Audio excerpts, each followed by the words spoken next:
In a world of luxury, betrayal, and shocking twists, The White Lotus Season 2 takes us to Sicily, where the beautiful backdrop hides dark secrets. Let's dive into everything that went down in this unforgettable season. The White Lotus Resort in Sicily welcomes a new group of wealthy guests, each bringing their own baggage, secrets, and desires. Resort manager Valentina ensures that everything is running smoothly, but tensions are already simmering beneath the surface. The guests check in, admiring the beauty of the Sicilian coast, but beneath the luxurious exterior, trouble is already brewing. Returning from Season 1, Tanya Hunt arrives with her husband, Greg. What was supposed to be a romantic getaway quickly turns sour as Greg appears distant and annoyed by Tanya's presence. He also expresses irritation at Tanya bringing her assistant, Portia, along for the trip. Feeling unwanted, Portia is left to her own devices, hoping to find some excitement in Sicily. Tanya tries to brush off Greg's behavior, but her paranoia begins to grow.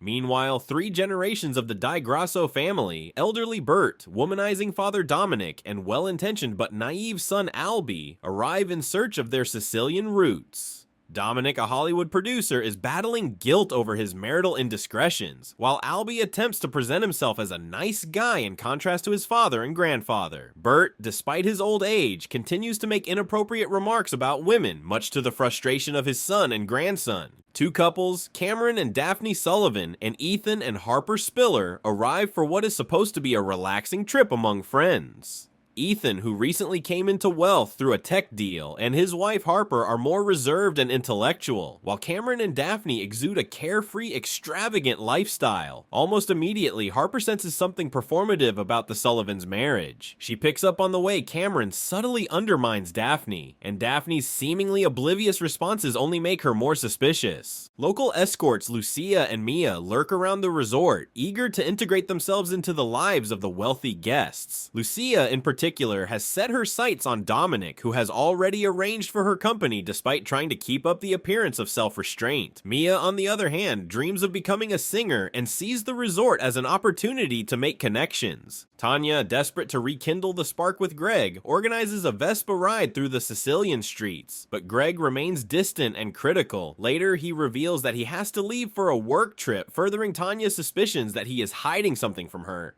She tries to convince herself that she is overthinking, but her intuition tells her otherwise. Harper continues observing Cameron and Daphne's seemingly perfect relationship with skepticism. When Ethan and Harper spend the day apart from them, Harper interrogates Ethan about their friend's overly affectionate dynamic. She finds it hard to believe that a couple as rich and beautiful as the Sullivans could truly be as happy as they seem. Ethan, who has always admired Cameron, tries to downplay Harper's concerns.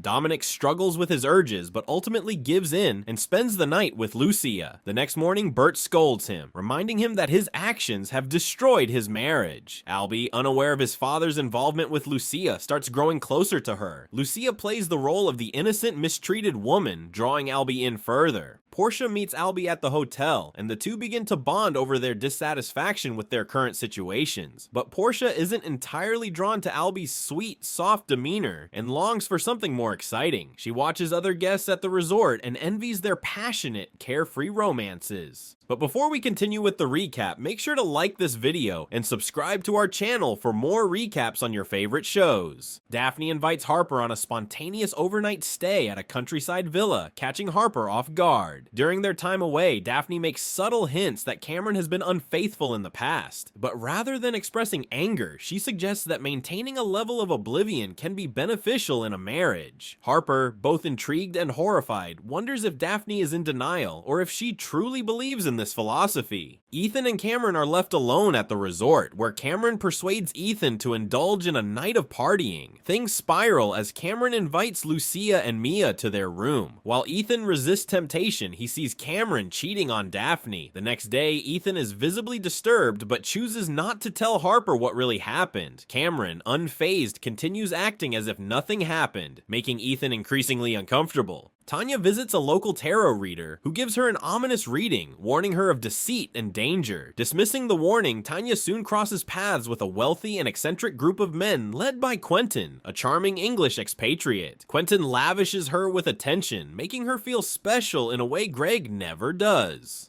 Portia, losing interest in Albie's passive personality, finds herself drawn to Quentin's nephew Jack, a carefree and flirtatious young man. Jack's wild energy excites her, making her question what she really wants. Ethan struggles with the knowledge of what happened between Cameron and Lucia, but remains silent. Harper senses that something is off and begins questioning Ethan's behavior, particularly his unwillingness to be intimate with her. She wonders if he might not be attracted to her anymore. The distance between them continues to grow. Tanya finds herself enchanted by Quentin and his luxurious lifestyle. He showers her with attention, taking her to opera performances and extravagant parties, making her feel special in a way that Greg never does. She begins to feel like she has finally found her true friends. Dominic attempts to end his interactions with Lucia, but she is persistent, shifting her focus toward Albie, who remains oblivious to her true intentions. She continues manipulating him, making him believe he is rescuing her. Portia fully embraces Jack's spontaneous energy, distancing herself from Albie. She convinces herself that this is the adventure she has been waiting for. Tensions rise between Ethan and Harper as she becomes convinced that he is hiding something. She finds a condom wrapper in their room, which Ethan attempts to explain away, but Harper is unconvinced. Albie continues to fall for Lucia, believing that she is a vulnerable woman in need of protection from a supposed dangerous pimp. Unbeknownst to him, Lucia is manipulating the situation to extract money from him. Tanya grows closer to Quentin, who shares stories of his past and introduces her to his friends.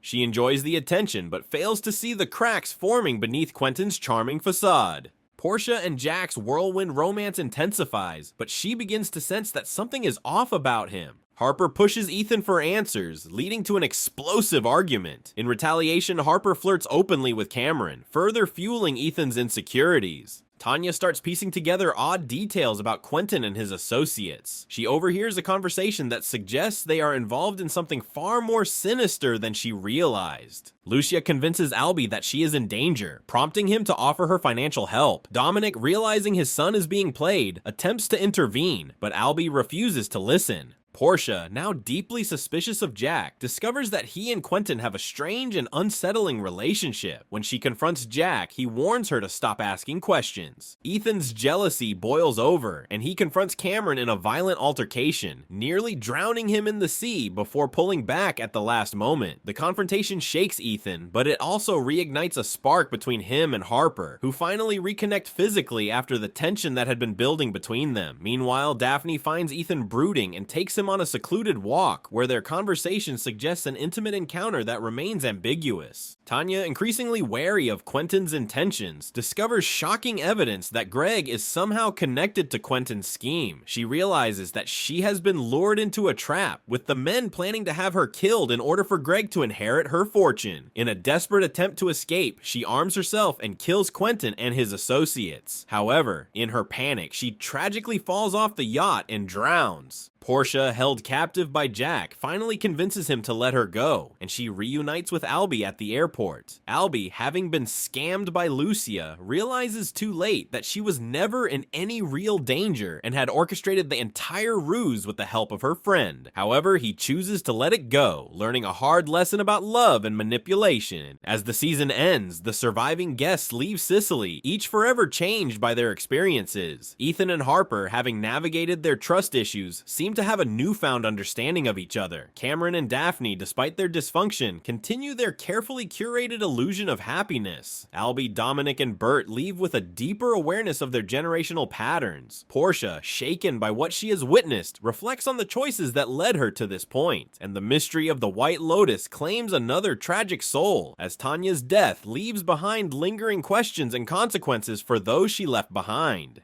After everything that unfolded in The White Lotus Season 2, one question remains. Was the luxury worth the price they paid? Let us know your thoughts in the comments below.